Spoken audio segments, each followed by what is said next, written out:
नमस्कार साथियों, आप सभी का जीएस एकेडमी के ऑनलाइन प्लेटफॉर्म पर हार्दिक स्वागत एवं अभिनंदन। आज हम प्रयोगशाला सहायक परीक्षा 2022 के पेपर का खंडवार विश्लेषण करेंगे, जिसमें आज के विश्लेषण का टॉपिक है राजस्थान का इतिहास, कला एवं संस्कृति।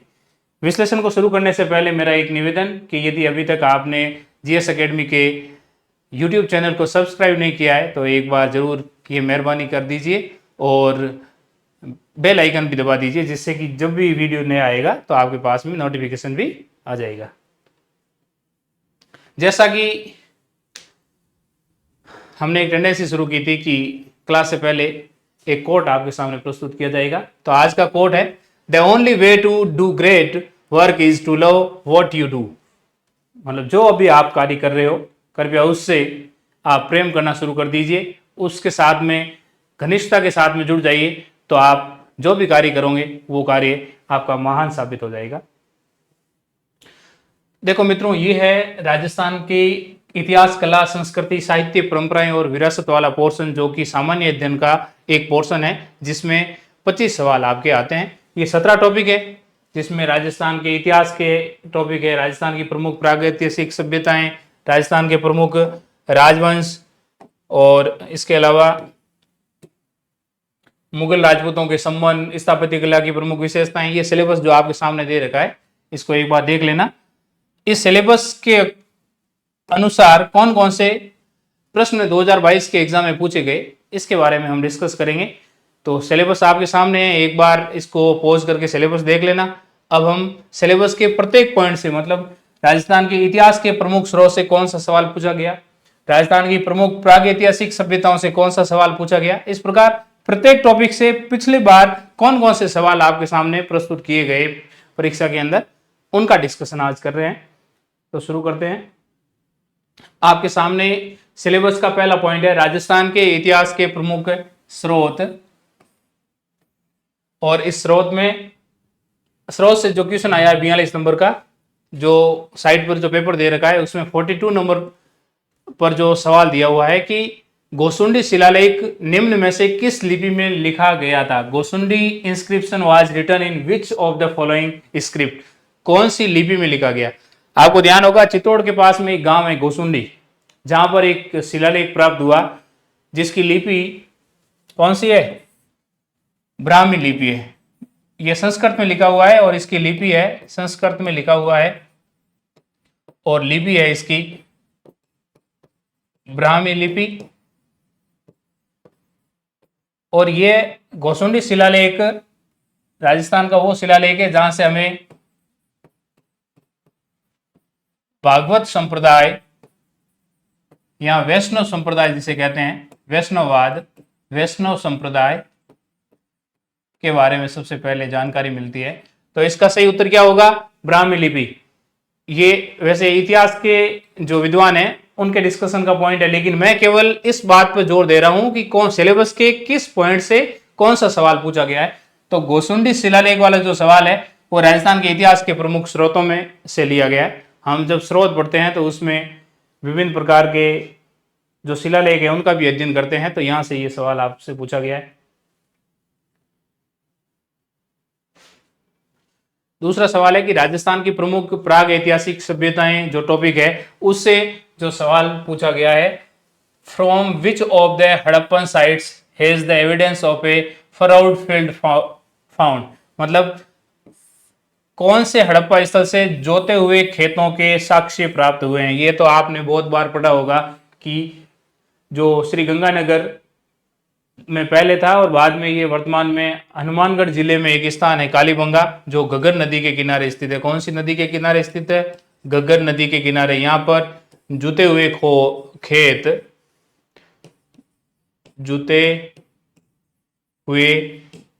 खेत के साक्ष्य प्राप्त हुए हैं। तो देखो, राजस्थान की जो प्राग ऐतिहासिक सभ्यताएं हैं, तो कालीबंगा, आहड़, ये सब हम पढ़ते हैं राजस्थान की प्रमुख प्राग ऐतिहासिक सभ्यताओं से। और ये सवाल सिलेबस के 2 नंबर पॉइंट से पूछा गया है कि हड़प्पा स्थल से जोते हुए खेत के साक्ष्य प्राप्त हुए हैं। कौन सी सभ्यता है, कालीबंगा। नेक्स्ट, राजस्थान के प्रमुख प्रागैतिहासिक सभ्यताओं से एक और सवाल पूछ लिया इन्होंने कि कालीबंगा वर्तमान गंगानगर जिले की किस नदी के कांटे में स्थित है। देखो, वर्तमान में गंगानगर में नहीं है ये, कौन सी जगह है?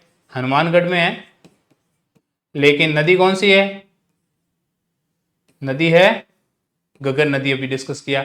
तो प्रागैतिहासिक सभ्यताओं से एक और सवाल पूछ लिया कि ये प्रागैतिहासिक सभ्यता कौन सी नदी के किनारे स्थित है। तो जब हम सभ्यता पढ़ेंगे तो ये भी ध्यान रखना है कि उसके आसपास से होकर कौन सी नदियां गुजरती है। नेक्स्ट जो तीसरा सिलेबस का पॉइंट है, राजस्थान के प्रमुख राजवंश और उनकी उपलब्धियां। राजवंश जैसे मेवाड़, मारवाड़ और बीकानेर और जैसे अजमेर के चौहान वगैरह, ये राजवंश है और इनके जो प्रमुख राजा हैं उनकी प्रमुख उपलब्धियां हैं, इसके बारे में हमें पढ़ना होगा। तो राजस्थान के प्रमुख राजवंश और उनकी उपलब्धियों से एक सवाल है कि 1743 में सवाई जयसिंह की मृत्यु के बाद जयपुर की गद्दी पर कौन आसीन हुआ? 1743 में सवाई जयसिंह जी की मृत्यु हुई और उसके बाद में जो राजगद्दी पर आसीन हुए उन व्यक्ति के नाम पूछा है। तो ये राजवंशों से सवाल पूछ लिया और इसका सही उत्तर होगा ईश्वरी सिंह। ईश्वरी सिंह ने सवाई जयसिंह की मृत्यु के बाद में जयपुर की गद्दी पर आसीन हुए। नेक्स्ट जो सिलेबस का एक और पॉइंट, वही सेम 3 नंबर पॉइंट, प्रमुख राजवंश और उनकी उपलब्धियां। वहीं से एक और सवाल, मेवाड़ के किस महाराणा ने अजमेर दरगाह के लिए 4 गांव अनुदान में दिए थे?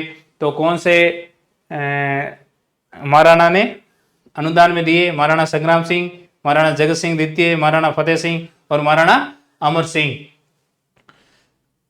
प्रमुख राजवंश से एक और सवाल पूछा और इसका सही उत्तर होगा महाराणा जगत सिंह द्वितीय। महाराणा जगत सिंह द्वितीय ने अजमेर दरगाह के प्रबंधन के लिए 4 गांव दिए थे, जिसमें किशनगढ़ है, सिरोही है, गढ़ी है। तो इस प्रकार के जो गांव हैं, ये 4 गांव किसने दान दिए थे? महाराणा जगत सिंह द्वितीय ने। किसको दिए थे? अजमेर दरगाह को। किस लिए? अजमेर दरगाह के प्रबंधन के लिए। मुगल राजपूत संबंध जो सिलेबस में दिया हुआ है उससे यह सवाल पूछा है कि मुगलों से निरंतर संघर्ष में रहने वाले मारवाड़ के शासक का नाम बताइए। तो मारवाड़ के कौन से शासक थे जो मुगलों से निरंतर संघर्ष में रहते थे? तो इसका सही उत्तर आपने सुना होगा, चंद्रसेन। चंद्रसेन को forgotten hero of the Marwar भी कहते हैं। ठीक है, तो ये जो सवाल पूछा गया ये सिलेबस के कौन से पॉइंट से पूछा गया? 4 नंबर पॉइंट से, जिसका नाम है मुगल राजपूत संबंध। नेक्स्ट है 5 नंबर पे सिलेबस में स्थापत्य कला की प्रमुख विशेषताएं। तो स्थापत्य कला में सचिया माता मंदिर, सूर्य मंदिर और हरिहर मंदिर कहाँ स्थित है? ये स्थापत्य में हम मंदिर पढ़ते हैं, ठीक है, हवेलियां पढ़ते हैं। तो मंदिर से सवाल पूछ लिया कि सचिया माता मंदिर, सूर्य मंदिर और हरिहर मंदिर है वो राजस्थान में कौन सी जगह पर है? चित्तौड़, ओसिया, आबानेरी और अहुआ। देखो जोधपुर जिले में, जोधपुर से अपन फलोदी की तरफ जाते हैं तो रास्ते में एक शहर पड़ता है, एक कस्बा है जिसका नाम है ओसिया। ओसिया में सचिया माता का प्राचीन मंदिर है, जहां पर सूर्य मंदिर भी है और हरिहर मंदिर भी है। तो स्थापत्य कला से यह सवाल पूछा गया है 5 नंबर सिलेबस के 5 नंबर पॉइंट से। नेक्स्ट, महत्वपूर्ण ऐतिहासिक पर्यटन स्थल 40 नंबर सवाल है और 10 नंबर के सिलेबस में 10 नंबर पॉइंट पर जो दिया हुआ है कि महत्वपूर्ण ऐतिहासिक पर्यटन स्थल कौन कौन से है। तो सहेलियों की बाड़ी सुना ही होगा आपने। सहेलियों की बाड़ी राजस्थान के किस शहर में स्थित है? तो ये तो जनरल सा सवाल था, सबके लिए इजी है। उदयपुर में सहेलियों की बाड़ी स्थित है। तो पर्यटन स्थलों से ये पूछ लिया सहेलियों की बाड़ी। नेक्स्ट, महत्वपूर्ण किले, स्मारक और संरचनाएं जो सिलेबस में दे रखा है वहां से ये सवाल पूछा गया कि कौन से दुर्ग को गढ़बीठली दुर्ग कहा जाता है। देखो अचलगढ़, सिवानागढ़, तारागढ़ और मेहरानगढ़। तो इसका सही उत्तर होगा तारागढ़। तारागढ़ को गढ़बीठली दुर्ग भी कहते हैं। ये तारागढ़ कहां पर है? अजमेर के अंदर। तो अजमेर में स्थित तारागढ़ को गढ़बीठली दुर्ग कहा जाता है। तो ये जो सवाल 48 नंबर सवाल है ये पूछा गया किले, स्मारक और संरचना नामक जो सिलेबस का पॉइंट है वहां से। नेक्स्ट, बीकानेर के जूनागढ़ किले का निर्माण किसने करवाया था? राव बीका, राव कल्याणमल, महाराजा राय सिंह और राव जैत सिंह। तो जूनागढ़ किला बीकानेर का था। यहाँ पर राठौड़ वंश का की एक शाखा थी। जोधपुर के जो मारवाड़ का राठौड़ वंश है उसके बाद में राव बीका ने वहां जाकर बीकानेर में राठौड़ों की वंश की स्थापना की थी। और महाराणा राय सिंह है, उन्होंने बीकानेर के जूनागढ़ किले का निर्माण करवाया था। तो ये किले से एक और सवाल पूछ लिया आपसे। राजस्थान के धार्मिक आंदोलन और लोक देवी देवता नामक जो सिलेबस का पॉइंट है वहां से ये सवाल आया, राजा अजमल किस लोक देवता के पिता थे? तो माता मेणा देरा लाल, राजा अजमल रा भरतार, आपने वो सुना ही होगा। तो ये जो लोक संगीत है वहां से आपका उत्तर सही हो जाएगा कि राजा अजमल के पुत्र थे कौन, रामदेव जी, जो लोक देवता है, 5 पीर है उनमें शामिल है। तो ये राजस्थान के धार्मिक आंदोलन और लोक देवी देवताओं से, तो ये देवताओं से सवाल, लोक देवी देवताओं से सवाल पूछा गया 26 नंबर का। नेक्स्ट, राजस्थान के धार्मिक आंदोलन और लोक देवी देवता से एक और सवाल पूछ लिया कि खालसा, खाकी और नागा राजस्थान के किस संप्रदाय के भाग है। आपने सुना होगा खालसा, खाकी और नागा राजस्थान के किस संप्रदाय के भाग है। ये संप्रदाय ऑप्शन में दे रखा है, रामसनई, दादूपंत, चरणदासी और लालदासी। ठीक है, तो आपने जयपुर में आपने सुना होगा दादू पंथ चलता है, संत दादू दयाल ने स्थापना की थी जिसकी।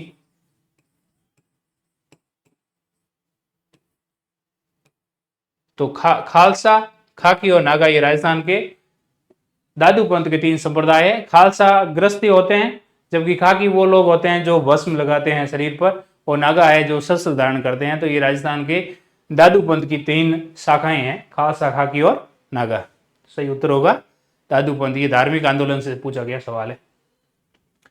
राजस्थान की प्रमुख चित्रकला शैलियां और हस्तशिल्प नामक जो 8 नंबर पॉइंट है, उससे अगला सवाल है कि राजसमंद जिले में स्थित मोलेला गांव किस लोक कला के लिए विख्यात है।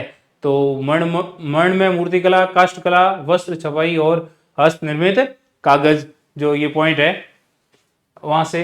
तो 27 नंबर जो सवाल है वो राजस्थान की प्रमुख चित्रकला शैलियां और हस्तशिल्प से पूछा गया। तो हैंडीक्राफ्ट से ये सवाल है कि मोलेला आपने सुना होगा कि जो जहां पर पकी हुई मिट्टियों से मूर्ति बनाने का कार्य किया जाता है, तो मर्ण में मूर्ति कला के लिए मोलेला विख्यात है। ऑप्शन नंबर ए सही होगा। और ये 27 नंबर सवाल कहां से पूछा गया, सिलेबस के 8 नंबर पॉइंट से, राजस्थान की चित्रकला शैली और हस्तशिल्प। इसका मतलब मित्रों ये जो विश्लेषण है ये बताने के लिए किया जा रहा है कि जितने भी सवाल आपसे पूछे जा रहे हैं वो सिलेबस के अंदर से ही पूछे जा रहे हैं, कहीं और जो मंगल ग्रह से आपके लिए सवाल नहीं आ रहे हैं, इसी ग्रह से सवाल आ रहे हैं और इसी ग्रह के सिलेबस में जो दिया हुआ है वहीं से सवाल पूछे जा रहे हैं। इसलिए ज्यादा चिंता की आवश्यकता नहीं है, सिलेबस के पॉइंट वाइज आपको पढ़ना है, तब जाकर सफलता सुनिश्चित होगी। नेक्स्ट, राजस्थान की प्रमुख चित्रकला शैली और हस्तशिल्प से एक और सवाल कि जयपुर चित्रकला शैली की विशेष प्रगति किस शासक के काल को माना जाता है। सवाई जयसिंह, सवाई ईश्वरी सिंह, सवाई राम सिंह और सवाई प्रताप सिंह। आपने सुना होगा प्रताप सिंह के काल में चित्रकला है वो बहुत ज्यादा फली फूली जयपुर के अंदर, तो इसका सही उत्तर होगा प्रताप सिंह। तो चित्रकला से ये सवाल पूछा गया, सिलेबस के पॉइंट है राजस्थान की प्रमुख चित्रकला, और चित्रकला से जयपुर चित्रकला के बारे में उन्होंने पूछ लिया। नेक्स्ट, इसको आप वहां से भी जोड़ सकते हैं, जो सिलेबस में प्रमुख राजवंश है ना, तो उसमें ये जयपुर राजवंश से भी सवाल मान सकते हो आप, ये वहां से भी पूछा गया, लेकिन चित्रकला पे फोकस करके पूछा है, इसलिए मैंने यहां पर लिखा है कि राजस्थान की चित्रकला से ये सवाल पूछा गया है। नेक्स्ट, राजस्थानी भाषा साहित्य की प्रमुख कृतियां और क्षेत्रीय बोलियां से ये सवाल है कि वीर सतसई ऑफ सूर्यमल मिश्रण deals with the history of which Rajput state. Suryamal मिश्रण, जिनको मिश्रण भी कहीं लिखा जाता है, उनके द्वारा एक किताब लिखी गई वीर सतसई। वीर सतसई राजस्थान के राजपूत राज्य के कौन से राज्य से इसका सरोकार है। तो ये आपको ध्यान है कि इसका संबंध किससे है, बूंदी जिले से। बूंदी में जो हाड़ा चौहान शासक हुए, हाड़ा राजा, और उन हाड़ा राजाओं से संबंधित जो वंशावली है और उनके बारे में जो लिखा गया है वो लिखा हुआ है वीर सतसई से। सूर्यमल मिश्रण उनके दरबारी कवि थे, तो उनके द्वारा ये लिखी गई पुस्तक है। तो राजस्थानी भाषा और साहित्य की प्रमुख कृतियां, तो ये कृतियों से एक कृति पूछ ली, वीर सतसई वाली कृति। सिलेबस से बाहर कुछ नहीं है, सिलेबस के अंदर जो दिया हुआ है वहीं से सवाल पूछे जा रहे हैं। अगला एक और सवाल, राजस्थानी भाषा साहित्य की प्रमुख कृतियों और क्षेत्रीय बोलियों से पूछ लिया। इन्होंने किताबें लिख दी और बोला कि कौन सी किताब है वो फॉलोइंग पेयर है वो नॉट करेक्टली मैच्ड है। तो 3 ऐसे होंगे इसमें जो मैच होंगे और एक ऐसा जो मैच नहीं कर रहा, मिला नहीं करा। तो देखो, बीसल देव रासो किसने लिखा, आपने ये आपको ध्यान ही है, नरपति नाल ने बीसल देव रासो की रचना की थी। खुमान रासो किसने लिखा था, खुमान रासो दलपत विजय का लिखा हुआ है, ये भी सबको ध्यान है। वेली किशन रुक्मणी थी, वेली किशन रुक्मणी किसने लिखी थी, पृथ्वीराज राठौड़ के द्वारा लिखी गई। और राव जैत सिरो छंद है, ये किसके द्वारा लिखी गई, बीठू सूजा के द्वारा लिखी गई थी। बीठू सूजा आपने सुना होगा, उनके द्वारा लिखी गई थी, शिवदास गार्डन के द्वारा नहीं लिखी गई, इसलिए ये ऑप्शन क्या हो जाएगा, गलत हो जाएगा। तो सही उत्तर है इसका डी। तो ये साहित्य की प्रमुख कृतियों से एक और सवाल पूछ लिया आपको कि कौन सी कृति है, उसके लेखक कौन है, ये भी हमें ध्यान रखना है। नेक्स्ट, मेले, त्योहार, लोक संगीत, लोक नृत्य, वाद्य यंत्र और आभूषण। यहां से अगला सवाल है कि सीताबाड़ी आदिवासियों का मेला किस जिले में लगता है। बारां, भरतपुर, जयपुर और बांसवाड़ा आपके सामने ऑप्शन में दिए हुए हैं, तो जल्दी बता दीजिए। यह सवाल 10 नंबर पॉइंट से लिया गया है और उसमें ये मेला लिखा हुआ है, सीताबाड़ी आदिवासियों का मेला, और यहाँ भी लिखा हुआ है मेले, तो मेलों से ये सवाल पूछा गया है। तो सीताबाड़ी जो आदिवासियों का मेला है, शहरिया जनजाति जो कहाँ रहती है, बारां के किशनगढ़ के अंदर, उनका ये प्रमुख मेला है शहरिया जनजाति का। शहरिया जनजाति कहाँ रहती है, बारां में, इसलिए सही उत्तर क्या होगा इसका, सीताबाड़ी आदिवासियों का मेला कौन से जिले में पड़ता है, बारां में।